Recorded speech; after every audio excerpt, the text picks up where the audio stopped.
हाँ, good morning. अपन पढ़ रहे थे जैव प्रौद्योगिकी। जैव प्रौद्योगिकी में अपने जैव प्रौद्योगिकी के प्रकार, जैव प्रौद्योगिकी के सिद्धांत पढ़े हैं। उसके बाद अपने पुनर्योगज डीएनए बनाया था। पुनर्योगज डीएनए में अपने सर्वप्रथम पुनर्योगज डीएनए किसने बनाया उनके बारे में पढ़ा है। फिर सर्वप्रथम कृत्रिम जीन का निर्माण किसने किया ये पढ़ा था। कृत्रिम डीएनए का निर्माण किसने किया ये पढ़ा था। फिर अपने पढ़ा था आनुवंशिक रूपांतरण या डीएनए पुनर्योगज के चरण, 3 चरण जो आपके एनसीईआरटी की बुक में दे रखे हैं उनके बारे में पढ़ा। फिर उसके बाद अपने आनुवंशिक अभियांत्रिकी या डीएनए पुनर्योगज डीएनए तकनीक के औजार या साधन या tools of recombinant DNA technique वो पढ़े थे। अपने 6 टूल्स हैं, उन सब के बारे में अपने अलग अलग विस्तार से पढ़ा। पहला जो टूल्स था रेस्ट्रिक्शन एंडोन्यूक्लियेज एंजाइम, उसके बारे में अपने पढ़ा, उनकी खोज के बारे में पढ़ा है। प्राकृतिक एंजाइम है वो पढ़ा है। उसके बाद बेटा प्राकृतिक एंजाइम के बाद डीएनए का खंडन और पाचन ये पढ़ लिया है। उसके बाद बेटा अपने इसी के क्रम में अपने आगे हमने डीएनए टेक्निक में बेटा रेस्ट्रिक्शन एंडोन्यूक्लियेज एंजाइम पहला टूल जो उसके बारे में पढ़ा है।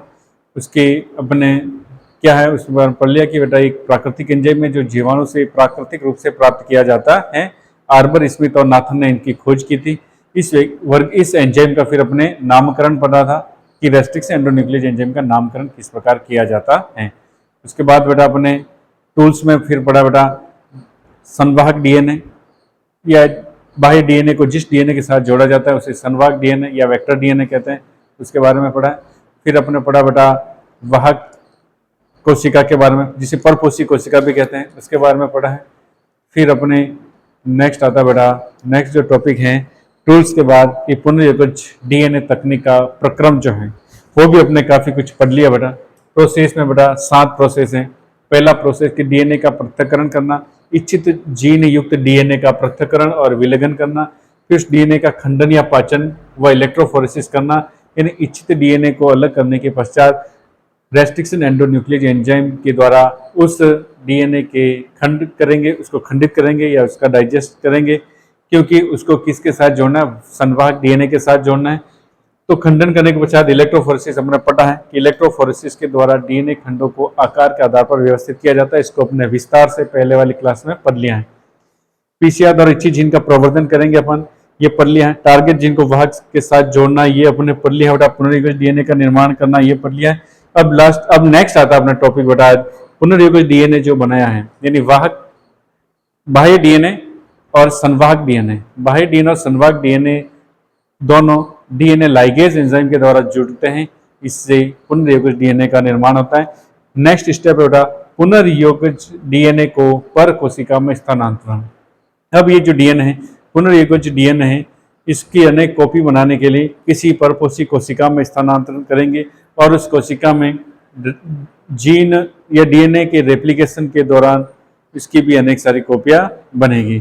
तो नेक्स्ट अपन शुरू करते हैं बेटा कि पुनर्योगज डीएनए को परपोषी कोशिका में कैसे स्थानांतरित किया जाता है।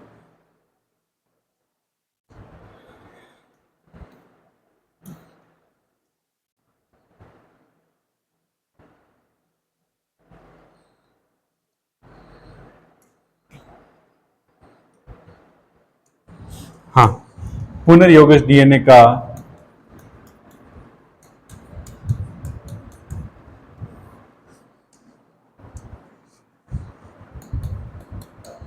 पुनर्योगज डीएनए को परपोषी कोशिका में स्थानांतरण, परपोषी कोशिका में स्थानांतरण करना, या इसको कहते हैं जीन स्थानांतरण। जीन स्थानांतरण, जीन स्थानांतरण देखिए कैसे होता है, इसको अपन पढ़ेंगे विस्तार से। जीन ट्रांसफर, डीएनए इच्छित जीन युक्त डीएनए खंड को परपोषी कोशिका में स्थानांतरित करना। जीन स्थानांतरण क्या होता है बेटा कि इच्छित जीन युक्त डीएनए खंड, जीन का अपन ट्रांसफर कर रहे हैं किसमें, परपोषी कोशिका में ट्रांसफर कर रहे हैं। तो इच्छित जीन युक्त डीएनए का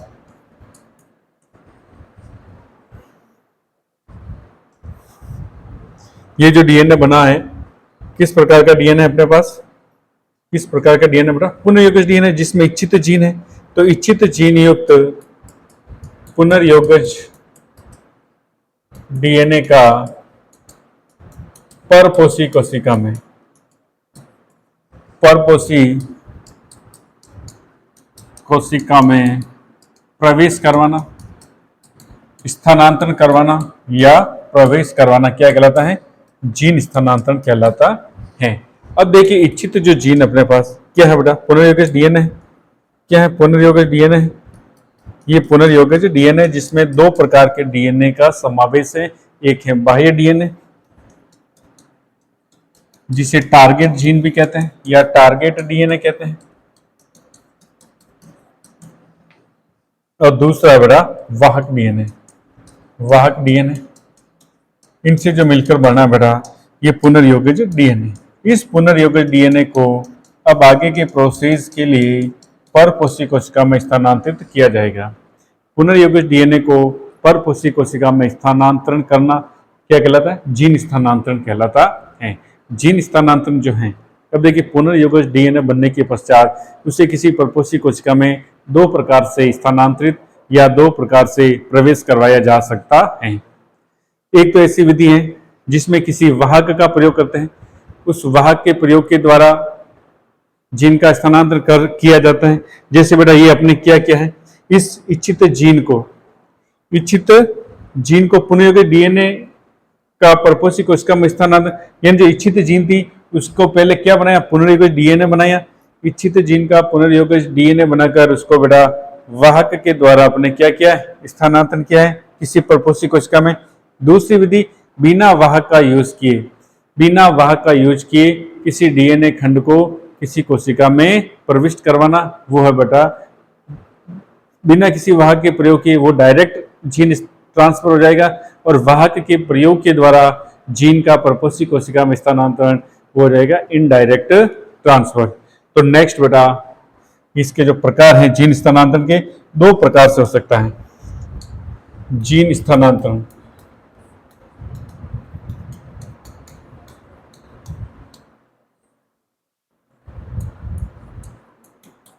जीन जो ट्रांसफर है कितने प्रकार बताए बेटा, दो प्रकार। एक अप्रत्यक्ष विधि यानी कि इनडायरेक्ट मेथड,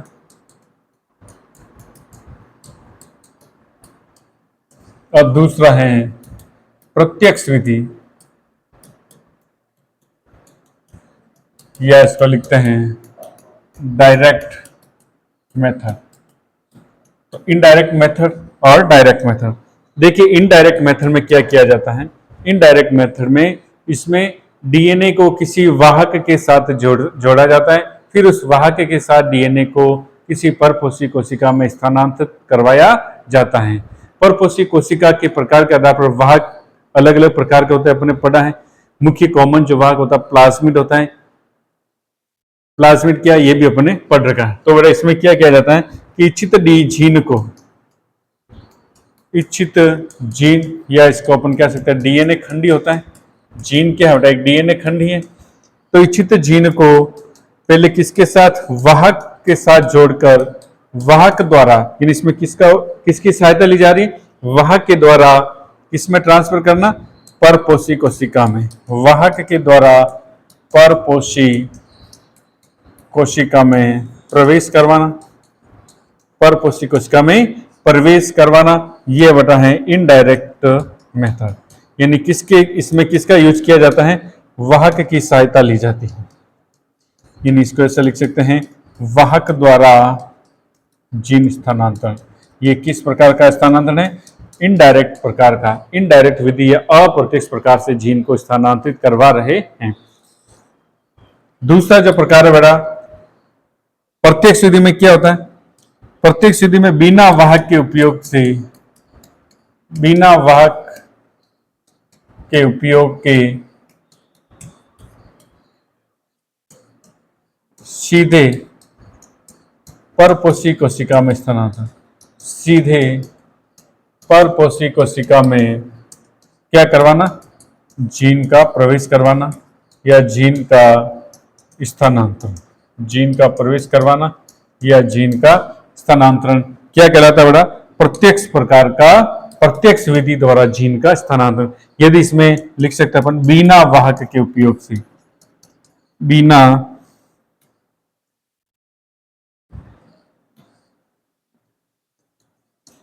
वाहक के उपयोग से, बिना वाहक के उपयोग से जीन को किसी परपोषी कोशिका में स्थानांतरित करवाना प्रत्यक्ष विधि है। अप्रत्यक्ष विधि में इसमें वाहक की सहायता से जीन को परपोषी कोशिका में स्थानांतरित करवाया जाता है। अब देखिए अलग अलग विधि है। अप्रत्यक्ष विधि ये ऐसी विधि जिसमें वाहक का उपयोग किया जाता है। इसके अलग अलग मेथड हैं। किस आधार पर कि अपन उस जीन को कौन सी कोशिका में, यानी परपोषी कोशिका किस प्रकार की है, किस प्रकार की परपोषी कोशिका में जीन का स्थानांतरण करवाया जाता है, उसी के आधार पर उस जीन के साथ वाहक डीएनए लिया जाता है। उसी के आधार पर वाहक डीएनए का चयन किया जाता है। इसकी जो 3 विधियां हैं इसको पढ़ेंगे अपन पहले, फिर बेटा प्रत्यक्ष विधि की विधियों को पढ़ेंगे।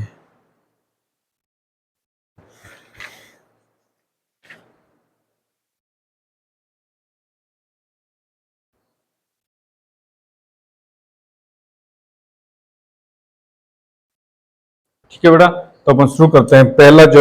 पहली जो विधि है बेटा, वाहक द्वारा, वाहक द्वारा जीन स्थानांतरण, वाहक द्वारा जीन स्थानांतरण। वाहक द्वारा जीन स्थानांतरण में बेटा पहली मेथड, यदि अपन पादप कोशिका, परपोषी कोशिका क्या ले रहे हैं, पादप कोशिका में जीन को स्थानांतरित करवाना है, यानी पादप कोशिका क्या हो गई, परपोषी कोशिका। पादप कोशिका क्या हो जाएगी, परपोषी कोशिका। यदि प्लांट सेल में जीन स्थानांतरण करवाना है तो प्लांट सेल क्या हो गई, परपोषी कोशिका। तो परपोषी कोशिका यदि पादप कोशिका है तो अपन ने पढ़ा था बेटा, इसके लिए वाहक डीएनए जो है या संवाहक जो डीएनए है बेटा, क्या लेंगे अपन, प्लाज्मिड लेंगे। कौन सा प्लाज्मिड बेटा, TI plasmid. TI plasmid, plasmid क्या होता है इसके बारे में अपने विस्तार से पढ़ लिया बेटा। तो देखिए जब जीन को पादप कोशिका में स्थानांतरित करवाया जाता है वाहक द्वारा, तो इसमें वाहक या संवाहक डीएनए किसको यूज करेंगे, टीआई प्लाज्मिड द्वारा। टीआई प्लाज्मिड क्या है बेटा, ये किससे प्राप्त किया जाता है, तो ये बेटा बैक्टीरिया, एग्रोबैक्टीरियम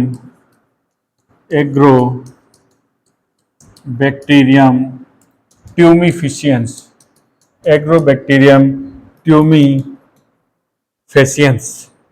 बैक्टीरिया है बेटा। बैक्टीरिया के मुख्य गुणसूत्र के अतिरिक्त पाए जाने वाला डीएनए प्लाज्मिड कहलाता है। टीआई प्लाज्मिड क्या है, तो ये एग्रोबैक्टीरियम ट्यूमिफिशियंस बैक्टीरिया से प्राप्त प्लाज्मिड है।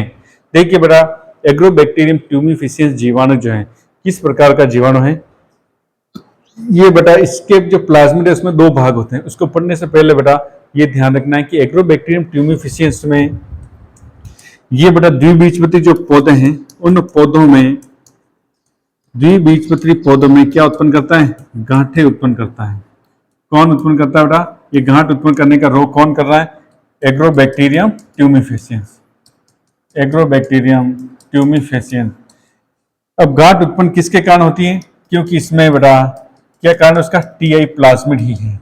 इस टीआई प्लाज्मिड के कारण ये बैक्टीरिया पौधों में, द्विबीजपत्री पौधों में गांठ उत्पन्न करता है। देखिए किस कारण उत्पन्न करता है, कैसे उत्पन्न करता है बेटा, ये जो टीआई प्लाज्मिड है एग्रोबैक्टीरियम ट्यूमिफिशियंस में, इसमें 2 क्षेत्र होते हैं। कितने क्षेत्र होते हैं, 2 क्षेत्र होते हैं।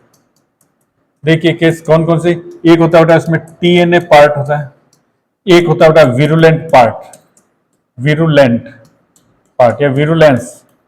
टीडीएनए जो पार्ट है ये क्या करता है बेटा, ये क्या करता है, टीडीएनए में ट्रांसफर्ड डीएनए, ट्रांसफर्ड डीएनए जो है बेटा ये क्या करता है, ये गांठ उत्पन्न करता है।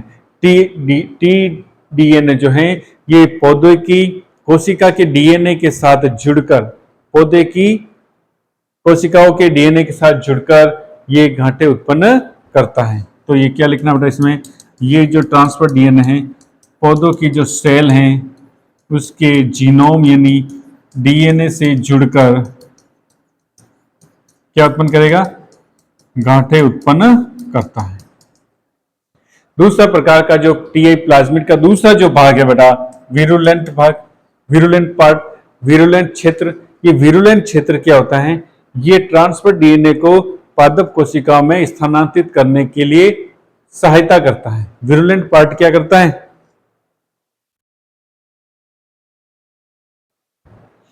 ये क्या करेगा बेटा, तो टी डीएनए जो है, टी डीएनए की हेल्प करता है। टी डीएनए को, टी डीएनए को बेटा जो पादप कोशिका है, कोई भी परपोषी कोशिका, दूसरी कोशिका है, उसके साथ पादपों की सेल के डीएनए से जुड़ने में हेल्प करता है। पादपों की सेल इन परपोषी कोशिका हो जाएगी, डीएनए से जुड़ने में मदद करता था। तो समझ में आया बेटा, समझ में आया ये। टीआई प्लाज्मिड क्या है, एक बैक्टीरिया है, एग्रोबैक्टीरियम ट्यूमिफिशियंस। उस बैक्टीरिया के मुख्य गुणसूत्र या मुख्य डीएनए के अलावा पाई जाने वाला डीएनए क्या कहलाता है, टीआई प्लाज्मिड। टीआई प्लाज्मिड में ये क्या करता है बेटा, टीआई प्लाज्मिड के कारण द्विबीजपत्री पौधों में गांठें उत्पन्न होती है। ये जो गांठें उत्पन्न होती है बेटा एग्रोबैक्टीरियम ट्यूमिफिशियंस के द्वारा, तो इसमें उपस्थित किसके कारण होती है, टीआई प्लाज्मिड के कारण।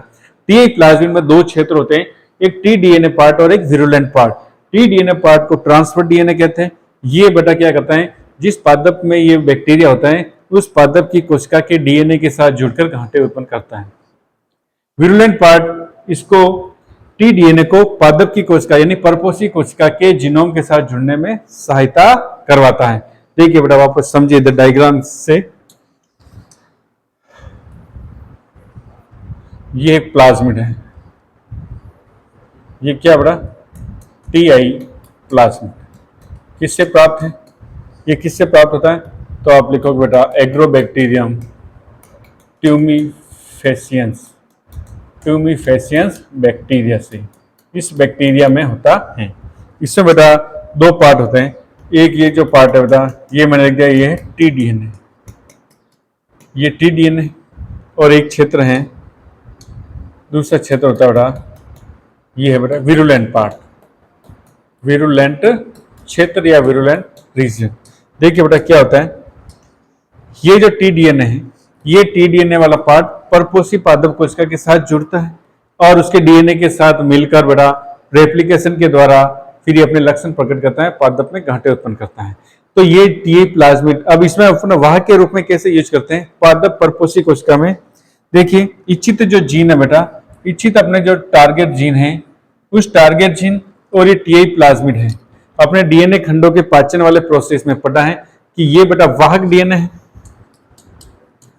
ये क्या वाहक डीएनए है, और ये बाह्य डीएनए या टारगेट डीएनए कहते हैं इसको, बाह्य डीएनए या टारगेट डीएनए। इनको बेटा क्या करेंगे, पहले रेस्ट्रिक्शन एंडोन्यूक्लियस से पाचन करवाएंगे तो इनसे बेटा खंड प्राप्त होंगे। इससे क्या प्राप्त हुए, खंड प्राप्त हुए। तो इसमें क्या करता है बेटा, टी डीएनए वाला जो पार्ट है, टी डीएनए वाले पार्ट ऐसे रेस्ट्रिक्शन एंडोन्यूक्लिक एंजाइम से कटवाते हैं कि टी डीएनए वाला पार्ट क्या हो जाता है, अलग हो जाता है, जो इसमें क्या कहता है, पौधों में रोग फैलाता है, पौधों में गांठें उत्पन्न करता है। तो टी डीएनए वाला पार्ट क्या उसके स्थान पर क्या जोड़ देते हैं, टी डीएनए वाले स्थान से बेटा इसको हटाकर इसके स्थान पर क्या जोड़ देते हैं, अपने इच्छित जीन जोड़ देते हैं। तो ये है बेटा इच्छित जीन, इच्छित जीन है। और बाकी ये जो था बेटा टीआई प्लाज्मिड का शेष भाग, जिसमें से क्या नहीं है, जिसमें टी डीएनए नहीं है, उसी टी डीएनए के साथ अपने इच्छित जीन जोड़ दी। अब इसको बेटा ये वाहक डीएनए यूज करने के पश्चात बेटा इसको किसमें प्रवेश करवाया जाता है, पादप कोशिका में, पादप कोशिका में। ठीक है, तो जब पादप कोशिका को परपोषी कोशिका के रूप में यूज किया जाता है तो वाहक डीएनए के रूप में कौन से डीएनए को यूज करेंगे, कौन से प्लाज्मिड को, टीआई प्लाज्मिड को। टीआई प्लाज्मिड कहां से प्राप्त होता है, तो अपन को एग्रोबैक्टीरियम ट्यूमिफिशियंस बैक्टीरिया से। क्लियर, ये पादप कोशिका वाला कॉन्सेप्ट क्लियर, स्क्रीनशॉट ले लीजिए इसका।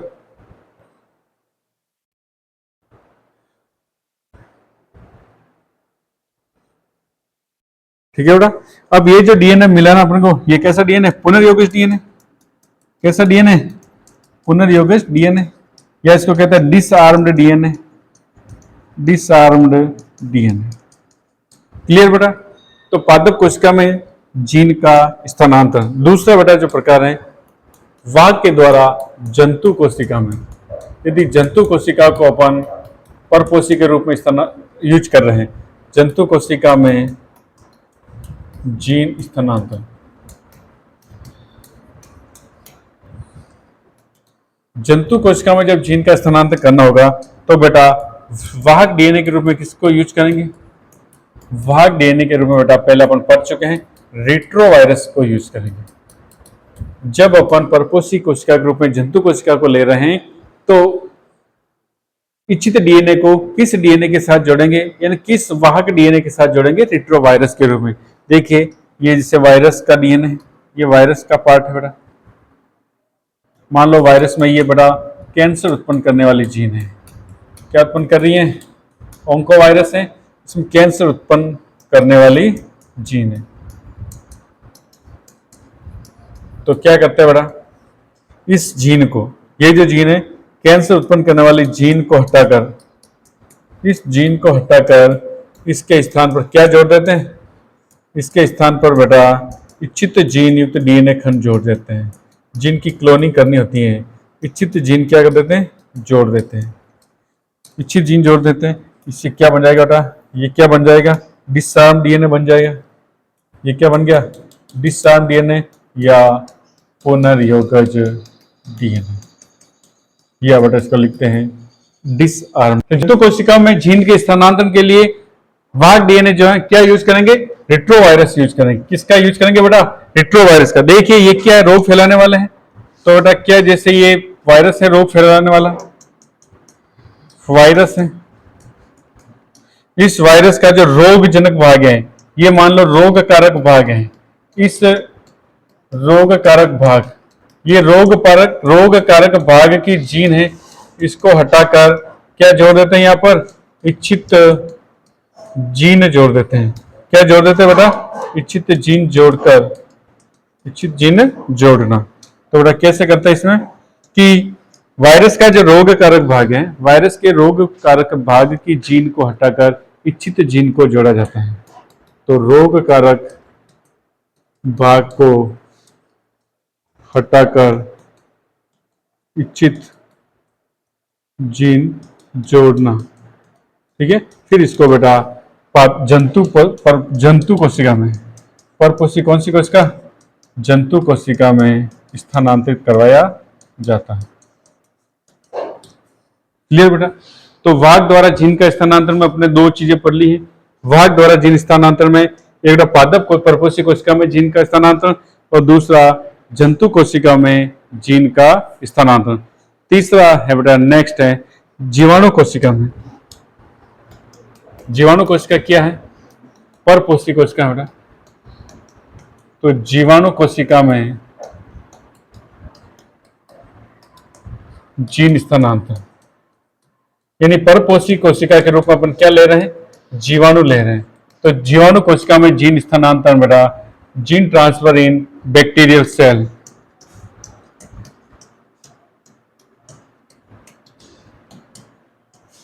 Gene transfer in bacterial cell. देखिए पहले भी मैंने पढ़ाया था बेटा, परपोषी कोशिका जब पढ़ी थी कि जब बैक्टीरियल सेल को परपोषी कोशिका के रूप में यूज करते हैं तो कौन से वाहक डीएनए का यूज करेंगे बेटा? एक तो प्लाज्मिड डीएनए और दूसरा जीवाणुभोजी डीएनए। तो इसमें कौन से वाहक यूज करेंगे बेटा? वाहक डीएनए के रूप में किसका यूज करेंगे? या अपन प्लाज्मिड डीएनए का यूज करेंगे, प्लाज्मिड का, या बेटा दूसरा जो संवाहक डीएनए है जीवाणुभोजी को, बैक्टीरियोफेज को। बैक्टीरियोफेज क्या है बेटा? एक प्रकार का वायरस होता है। बैक्टीरियोफेज या जीवाणुभोजी क्या होता है? एक प्रकार का वायरस है जो जीवाणु को संक्रमित करता है और उसको नष्ट करता है। तो जीवाणु कोशिका में जीन स्थानांतरण के लिए वाहक का प्रयोग प्लाज्मिड या जीवाणुभोजी करते हैं। एक चीज और बेटा कि परपोषी कोशिका जब जीवाणु कोशिका के रूप में लेते हैं तो इस कोशिका को, इस जीवाणु कोशिका को बेटा क्या किया जाता है? सक्षम परपोषी कोशिका में बदला जाता है। जीवाणु कोशिका को किसमें बदला जाता है? सक्षम परपोषी जीवाणु कोशिका में, सक्षम परपोषी कोशिका। ये सक्षम परपोषी कोशिका में कैसे बदला जाता है, यानी सक्षम परपोषी कोशिका क्या होती है, तो मैंने बताया था बेटा कि परपोषी कोशिका को तैयार करना, किसके लिए तैयार करना, जीन के ग्रहण करने या जीन के अपने में प्रवेश हेतु तैयार करना, जीन को, बाह्य जीन को एक्सेप्ट करने के लिए तैयार करना, ये कहलाती है सक्षम परपोषी कोशिका। इसके लिए क्या करते हैं बेटा कि द्विसंयोजी जो धनाइन है, द्विसंयोजी धनाइन कैल्शियम +2, उसकी विशिष्ट सांद्रता से, द्विसंयोजी धनाइन जो है बेटा जैसे कैल्शियम +2, इसकी विशिष्ट सांद्रता के साथ इसे संसाधित किया जाता है। विशिष्ट सांद्रता के साथ क्या करते हैं बेटा, संसाधित, प्रोसेसिंग करते हैं। उसके पश्चात द्विसंयोजी धनायन के साथ जीवाणु कोशिका को संसाधित करने के पश्चात इसको बाद में चिल्ड मीडियम में रखते हैं, यानी कि बहुत ही लो टेम्परेचर में रखते हैं, और उसके बाद इसको हीट स्ट्रोक देते हैं, यानी अधिक तापमान पर रखते हैं, जिससे क्या होगा बेटा, कोशिका भित्ति पर अस्थायी सूक्ष्म छिद्र बनेंगे और इन छिद्रों से होकर बाह्य डीएनए कोशिका में प्रवेश करता है। तो जीवाणु कोशिका को सक्षम बनाने के लिए द्विसंयोजी धनाइन क्या लिखा होता बेटा अपने कि जीवाणु कोशिका है उसका क्या करवाया बेटा, द्विसंयोजी धनाइन के साथ उपचारित करवाया, द्विसंयोजी धनाइन यानी कि कैल्शियम +2 से क्या करवाया, संसाधित करवाया, इसके साथ रखा, इसको प्रोसेसिंग करवाया। उसके बाद बेटा क्या करना है, उसके बाद अपन को क्या करना है, चिल्ड मीडियम में रखते हैं इस कोशिका को। चिल्ड मीडियम का मीन्स है बेटा इसको लो टेम्परेचर पर, बहुत ही कम टेम्परेचर पर इस कोशिका को रखते हैं। उसके बाद अचानक से उसको हाई टेम्परेचर दिया जाता है बेटा, उस कोशिका को फिर हाई टेम्परेचर दिया जाता है, यानी कि उसको हीट स्ट्रोक करते हैं। उसका हीट स्ट्रोक के बाद बेटा क्या होगा, इस कोशिका में क्या बनेंगे, अस्थायी क्या बनेंगे बेटा, छिद्र बनेंगे। किसमें बनेंगे, जीवाणु कोशिका की भित्ति में। जीवाणु कोशिका भित्ति में अस्थायी छिद्र बनेंगे, इससे होकर बेटा बाह्य डीएनए जो है, वी जातीय डीएनए जो है, वी जातीय डीएनए जो है वो वी जातीय डीएनए और वाहक डीएनए जिसे अपन कहेंगे पुनर्योगित डीएनए, ये बेटा जीवाणु कोशिका में क्या करेगा, प्रवेश करेगा, कोशिका में प्रवेश, पुनर्योगित डीएनए का कोशिका में प्रवेश होगा। तो क्लियर बेटा, तीनों प्रकार के वाहक द्वारा जीन का स्थानांतरण पढ़ा है, प्रत्यक्ष विधि, अप्रत्यक्ष विधि। अप्रत्यक्ष में वाहक का उपयोग करते हैं, इसमें वाहक का उपयोग नहीं होता है। फिर पादप कोशिका, वाहक द्वारा जीन स्थानांतरण, पादप कोशिका को अपने पढ़ा है। टीआई प्लाज्मिड का यूज करेंगे, टीआई प्लाज्मिड क्या है इसके बारे में अपने पढ़ लिया विस्तार से। फिर बेटा ये पढ़ा अपने कि टीआई प्लाज्मिड के टी डीएनए पार्ट को हटाकर उस स्थान पर इच्छित जीन जोड़ दी जाती है और प्लाज्मिड और डिसआर्म डीएनए का निर्माण करके उसको पादप कोशिका में स्थानांतरित किया जाता है। फिर हमने जंतु कोशिका में जीन स्थानांतरण के लिए संवाहक डीएनए रिट्रोवायरस यूज किया। रिट्रोवायरस के रोग कारक भाग वाली जीन को हटाकर इच्छित जीन को जोड़ते हैं और उसे फिर जंतु कोशिका में स्थानांतरित करते हैं। जीवाणु कोशिका में जीन स्थानांतरण के लिए बेटा दो प्रकार के वाहक का यूज कर सकते हैं, वाहक डीएनए का, एक प्लाज्मिड और दूसरा जीवाणुभोजी डीएनए। फिर अपने जीवाणु कोशिका को पुनर्योगित डीएनए के ग्रहण करने के लिए सक्षम बनाया जाता है, उसे सक्षम परपोषी कोशिका कहते हैं। कैसे बनाते हैं बेटा, इस प्रोसेस अपने पढ़ा है।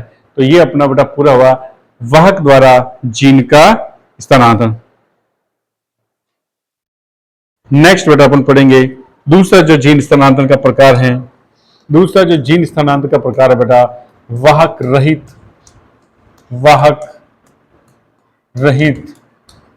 जीन स्थानांतरण। वाहक रहित जीन स्थानांतरण यानी gene transfer without vector, gene transfer without vector. देखिए बेटा इसकी जो विधियां हैं, जीन ट्रांसफर विदाउट वेक्टर की जो विधियां बेटा 5 विधियां हैं। 5 विधियां बेटा इसकी कौन कौन सी हैं, पहली है बेटा विद्युत छिद्रण, विद्युत छिद्रण, या इसको लिखता है बेटा इलेक्ट्रोपोरेशन। ठीक है, वाहक रहित जीन स्थानांतरण पढ़ रहे हैं। पहली विधि है, ये भी इसकी 5 विधियां हैं जिसमें वाहक का यूज न करके सीधे डीएनए को किसमें स्थानांतरित करते हैं, परपोषी कोशिका में। ठीक है, तो ये किस प्रकार का मेथड है बेटा, डायरेक्ट मेथड है, direct method of gene transfer. दूसरी जो विधि है बेटा सूक्ष्म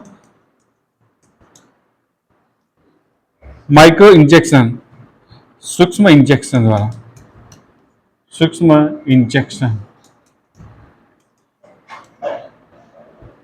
माइक्रो, इनको पढ़ेंगे अपन एक एक विधि को बेटा, माइक्रो इंजेक्शन। तीसरी विधि बेटा बायोलिस्टिक विधि या जीन गन विधि, जीन गन विधि या इसको कहते हैं बेटा बायोलिस्टिक मेथड, बायोलिस्टिक मेथड। चौथा जो मेथड है बेटा डायरेक्ट जीन ट्रांसफर का, वह है रसायन माध्यित जीन ट्रांसफर। इसमें रसायन का यूज किया जाता है, रसायन माध्यित जीन स्थानांतरण, केमिकल मीडिएटेड जीन ट्रांसफर। और लास्ट 5 है बेटा लिपोसोम माध्यित,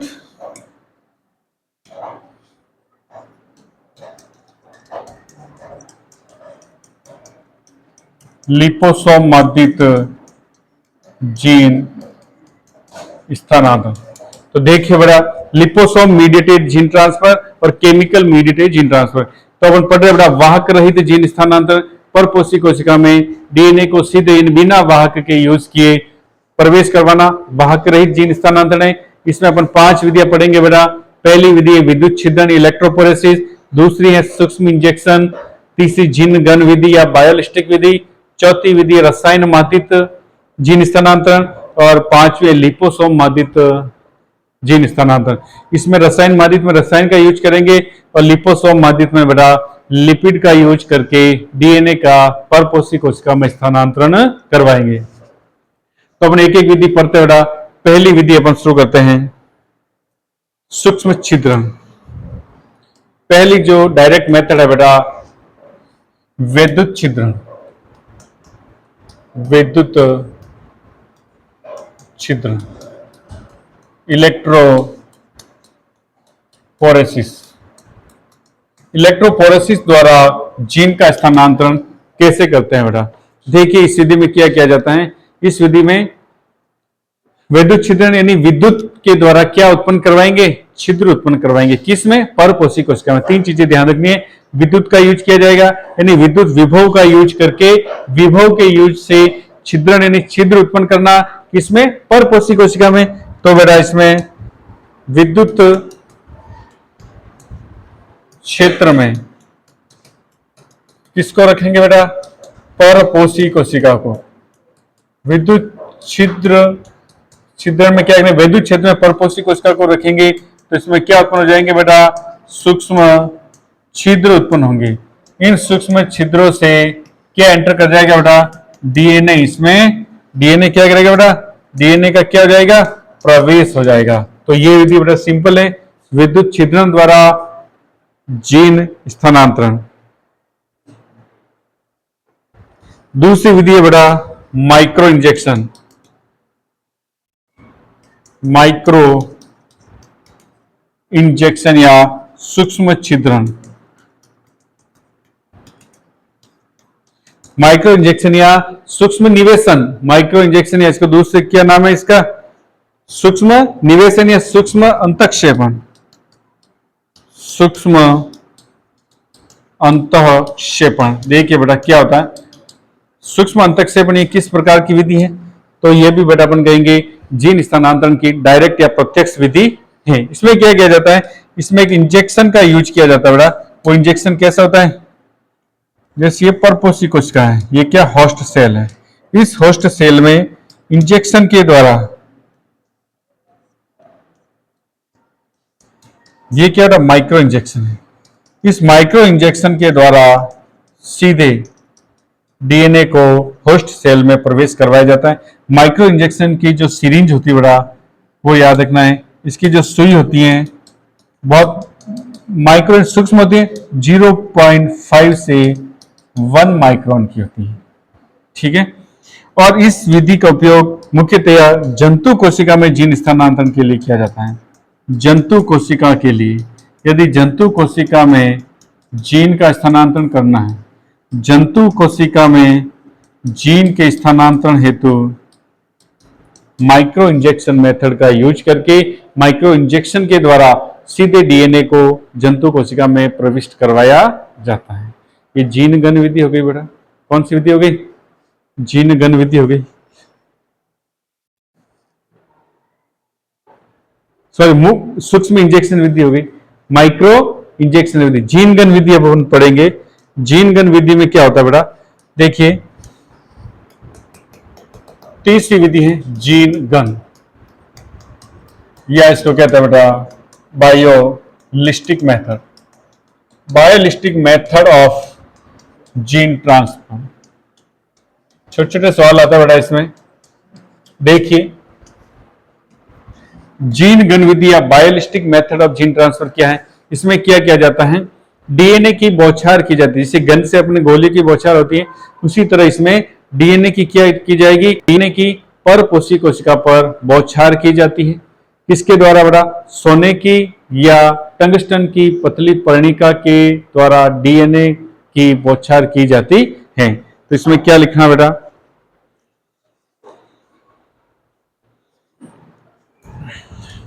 क्या लिखोगे बेटा कि डीएनए की बौछार,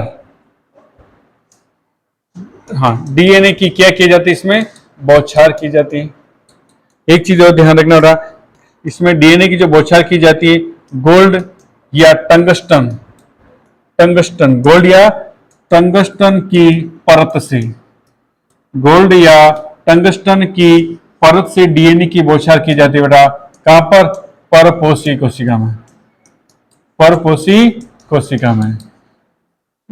तो जीन स्थानांतरण की जीन गन विधि में क्या किया जाता है बेटा कि इसमें डीएनए की गोल्ड या टंगस्टन की परत से बौछार की जाती है। इसमें कौन सी परपोषी कोशिका पर बौछार की जाती है? ये विधि मुख्यतया पादप कोशिका के लिए, पादप कोशिका में जीन स्थानांतरण के लिए यूज की जाती है। तो बेटा जीन गन या बायोलिस्टिक मेथड में क्या करते हैं, गोल्ड या टंगस्टन की परत से डीएनए की बमबारी या बौछार की जाती है। डीएनए की क्या की जाती है? बमबारी या बौछार की जाती है परपोषी कोशिका पर, जिससे डीएनए सीधे परपोषी कोशिका में प्रवेश करते हैं।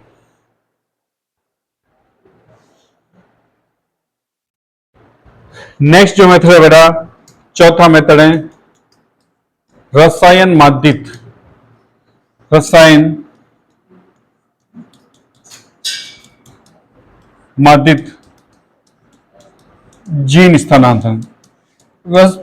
रसायन माध्यित जीन स्थानांतरण में क्या किया जाता है?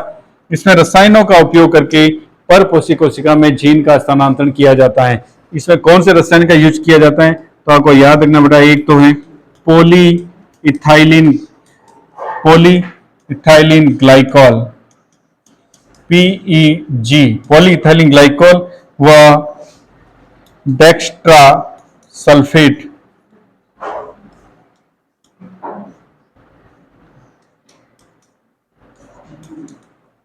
डेक्स्ट्रोसल्फेट, डेक्स्ट्रा सल्फेट। इन रसायनों का यूज करके, ये क्या बेटा?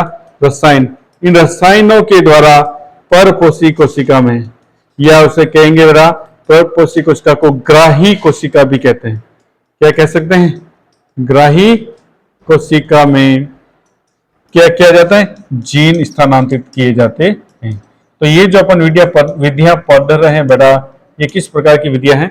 जीन स्थानांतरण की प्रत्यक्ष या डायरेक्ट विधि। लास्ट जो विधि है बेटा लिपोसोम आधारित,